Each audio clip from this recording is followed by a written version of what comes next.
The work presents an end-to-end framework that goes from a multi-technique survey to the semantic enrichment of the digitized cultural heritage to its holographic fruition. The developed application answers Milan Cathedral needs for referencing information on its accurate and complete 3D representation. It is a prime example to use point cloud models directly in the decision-making process, skipping the long and hard manual modeling phase, typical of mixed reality applications. This constitutes the best scenario where to test device adaptability to the cathedral vast environment. Lack of internet connection and the huge amount of data to be managed are obstacles to be considered. 3D point models, semantically enriched through a machine learning process, are used at different resolutions to reference intervention tables referred to Milan Cathedral principal object, the marble block.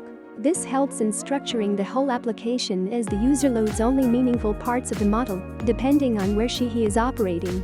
The same structure is reflected, saving data locally on the device. Gaze, voice and hand interaction allow for high-resolution model inspection, photo capturing and intervention table completing through different type of interfaces.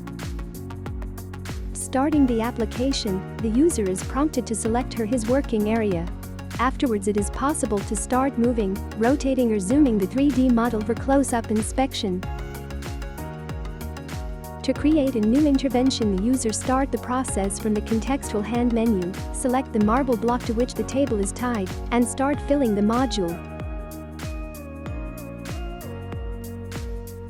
At this point, it is possible to use voice command to select different options and the mixed reality keyboard or dictation for text fields.